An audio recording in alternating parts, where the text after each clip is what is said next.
Well, maybe a couple other things. We'll read a little bit more of our reading.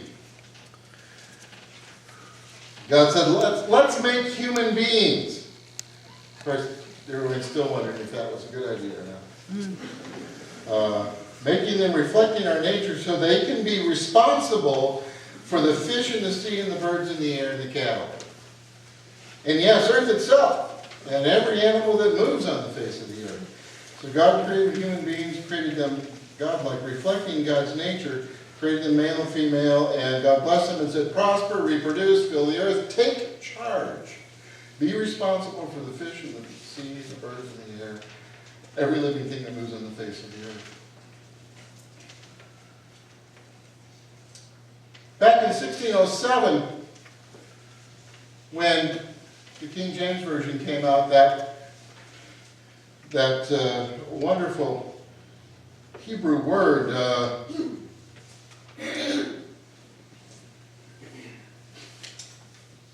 for taking care of got translated. The word is reda. Means to take care of or to nurture. That's in verse 26, and the word in verse 28 is kabas, to subdue or cultivate. And somehow those words got translated into have dominion over, have to dominate. And the way we understood that verse changed. And unfortunately, it kind of goes along with what I was talking last week about those folks that like to kind of turtle up in the faith and protect themselves, and it blends with the old Gnostic beliefs that were there before Jesus, that the earth is not our home, we're just trapped in this prison, and it got combined with heaven, and now this is not our home, but heaven's our home, and so we don't have to take care of this place because it's just temporary. And the writers of Genesis never had that in mind. But sometimes we get things all kind of convoluted together. And yes, when we pass away from this place, we will live in those heavenly homes with our Lord and Savior. But in the meantime, this is the place we live, and this is the place our children will live, and our children's children, and their children, and their children, until the Lord comes in final victory. And every generation believes it will happen while they're alive, so they don't take care of the place too well.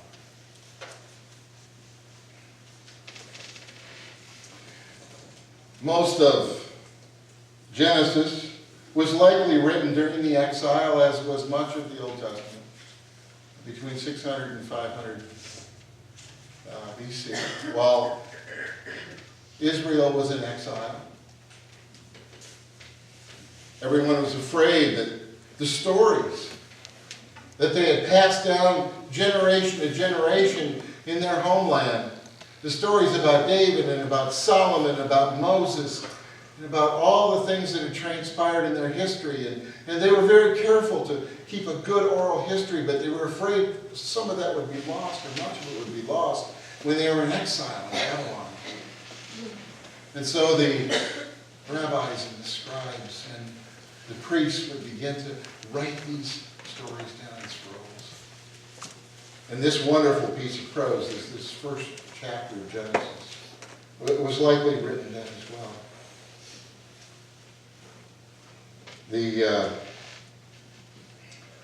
The real question that had to be answered was not how was the earth made and how did we get here and how was all this formed, but is our God strong enough to protect us? They had been overrun by Babylon and sent into exile, and Babylon was now about to be run over by Persia. And they wanted to know, did God go away? Or just not care anymore? Should we abandon the God of our ancestors? Is our God a lesser God who cannot protect us or control world events? And Genesis seeks to answer this question by saying that our God is not just a God. Our God is the God that created all that is. Our God is the only God. The one and only God. It's not about how long a day was or whether this animal came or that animal came first or how that animal became that animal. It's not meant to answer historical questions, but theological questions. What I always find remarkable, if you look at Genesis 1, the first thing that happens is light, is energy. And then the stars form, and then the planets, and then the waters on the earth. And then where's life come first? In the sea. That's in Genesis. Oh, no, that's what the scientist does. Oh, no, that's in Genesis. In the sea, and birds in the air. And we know that the fossils from birds are older than other dinosaurs. And then the plants, because birds carry stuff from the sea into the land, and the plants grew, and then what happened? Animals come up on the land, and then finally humans. How'd they get that right? There was no way in 650-something BC that anybody writing anything had any idea about the order of creation. Right. Unless it was inspired. That always amazes me. How did they get that right? They were trying to answer the question, do you still believe that our God is strong? Strong enough to protect us and to bless us.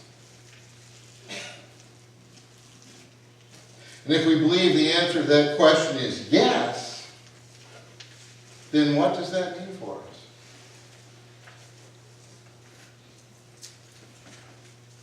How are we to live?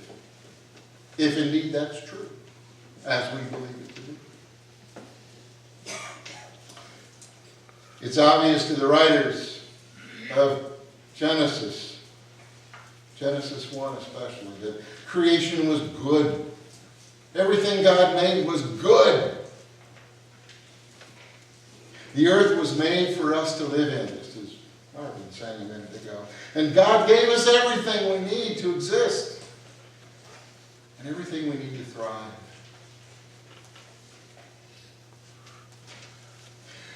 Do you ever wonder if maybe dinosaurs were here so they could become extinct and then over the next hundreds of thousands of years go into fossil fuels so that when Henry Ford and those guys decided that we needed to go around in cars, there'd be stuff, there'd be oil in the ground that we could use to fuel the...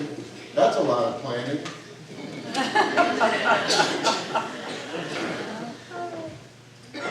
And that the rocks could crush until and leave those plant stuff and make coal and we could use that to fuel our industrial revolution and now I bet the good Lord gave us sun and wind and water we can probably use after we've used all these fossil fuels, which of course are finite. That takes a lot of planning, doesn't it? Someday they're going to need this stuff. Gave us everything not to just exist, but to thrive. And the brain power to do it. I don't know if you've watched any of the series, The Story of Mankind, on the History Channel, but one of the most significant changes, in human history was that first they call on the show the mother farmer, but the first person, likely a female, because they were the gatherers, who was gathering wheat in all the, just growing wild and decided, hey, if I take this plot of land over here and stir it up and just take all those seeds I just got and put them over here, I don't have to wander all over the fields trying to find this stuff. And farming was born. And farming led to communities and led to having to protect communities and led to combat it. I mean, farming led to modern society. Because somebody decided that walking over a bunch of fields just wasn't really good use of time. And it would be a whole lot simpler, and I could feed my family better, and many more families better, which means our community could be bigger, by dedicating a plot of ground and putting the seeds in.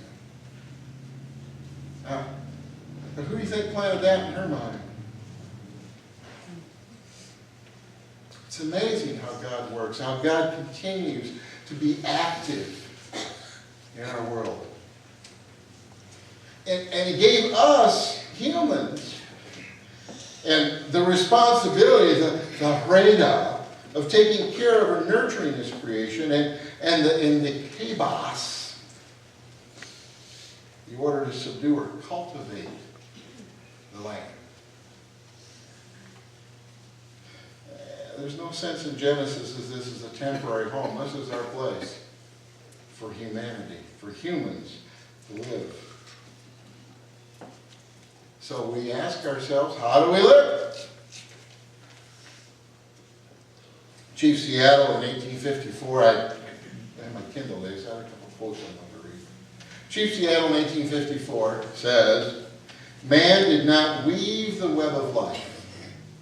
He's merely a strand in it. Whatever he does to the web of life, he does to himself."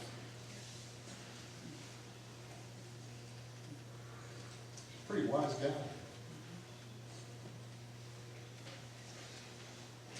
To me, that brings the study I did some time ago about the 4 Re's. You know the 4 Re's? First one's refuse. Sometimes you just gotta say no. Where's Jim? There he is. Jim, tell me that story again about that boy in the restaurant. When you told me that about the straws? No, that was me. Oh, that was Joe. Joe told me. Sorry, Jim. Jim's going. There was a 3rd grade student in New Jersey that visited a restaurant with his family once a week or once every couple of weeks, and he thought it was silly that they put straws on the table for everybody sitting at the table when some of them didn't ever use the straw. So he got the restaurant to stop, or to ask every patron if they wanted a straw or not. And then that went to the county, and it became a county law, and now they're trying to make it law in the state of New Jersey. They have to ask you if you want a straw, they don't just give you one. 3rd grader thought that. You know how much plastic that keeps out of landfills? Yeah, that's great. Refuse. Yeah, why don't we just do it? Yeah, because it's the right thing. I remember early in my ministry when I was thin, I would often refuse pie and things that were shoved in front of me. And about 6 or 7 months into my pastorate, one of my good lay folk pulled me aside and said, "You know, the people here don't think you like them much." I said, "What do you mean?" He said, "Well, you won't eat their food."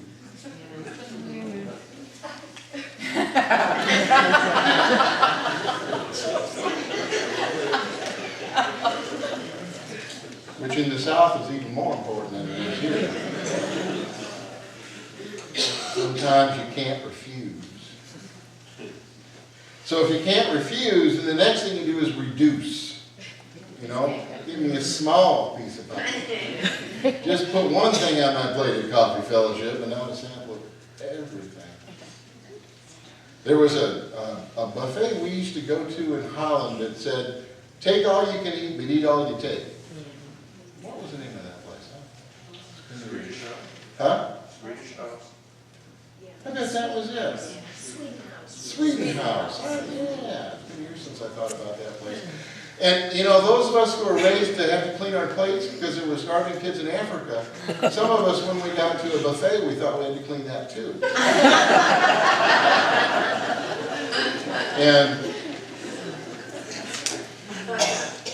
And that's not necessarily so. Reduce smaller portions. I'm starting to get in the habit, when they have them, of ordering the senior portion in a restaurant. Because usually I get so much food I can't eat it, or I shouldn't. And it just goes in the trash. We trash so much food from restaurants. It's sinful. If you can convince, if you're not going to eat the fries in the burger basket, tell them not to bring them. Tell them not to make them. Reduce. If you can't reduce, reuse.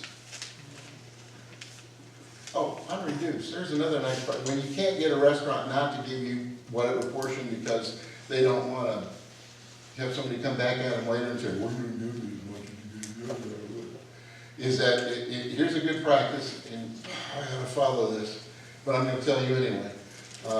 When you get your food, ask for a doggy bag and put half of your stuff in that and stick it in your purse. Or whatever. Or your wallet, or your car. And only eat half of what they bring to you. And then you got another meal. When you can't reduce, reuse.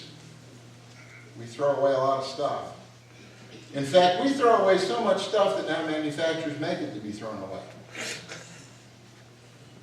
You can't get anything fixed anymore. It costs more to get it fixed than it does to buy a new one. It encourages us to throw away. And I'm as guilty as the next guy. The water bottles are... For those of us in my generation, I saw an ad a few years ago on TV. It was a Coca-Cola ad.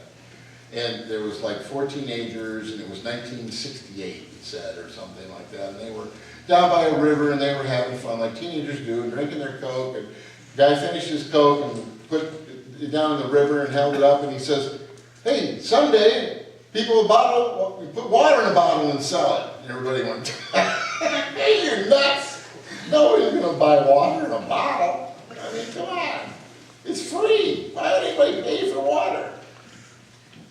And you had to go to the gas station and complain about $3.50 a gallon, but we paid $16 a gallon for water. Bottle of water's $1, right? That's yeah. Okay. It'd be a lot more expensive to put bottled water in your car. With gas one. But we all do it. And if you can't reuse it, then recycle it. And after all that, if you just have to throw it in the trash, you have to throw it in the trash. But, you know, if you go through those 4 things, there'll be a lot less to put in the old trash barrel. That'll help. Because we are the usingest country in the world. In fact, it's really kind of simple. So, this Thanksgiving, isn't this a wonderful story? Isn't this a wonderful sermon just before Thanksgiving? As we sit around the table, but we're all going to do it, and we know we're going to do it. Don't feel guilty about it. Enjoy that time with your family. But, you know, keep those leftovers and use them wisely. And bring me a turkey sandwich. Careful what you ask. I'll add a 5th read. Remember, the planet is our responsibility. God has not left us for other worlds. But God is still active in our world, but He's given us charge of taking care of this place. And the rises in temperatures in the last 6-7 years are getting a little alarming. And the gut we stick in the air has maybe something to do with that, so we need to do a better job. Like the writers of Genesis, I believe that God's strong enough to protect us and guide us and care for us and bless us. And will give us ways to keep this place safe for all generations. We have many responsibilities that the good Lord gives us. And along with preserving our planet, preserving our way of life, and preserving our families, and all those things that are necessary. To do that, then we have to ask ourselves, do we believe, like the writers of Genesis, that God is in fact strong enough to guide us and protect us and bless us?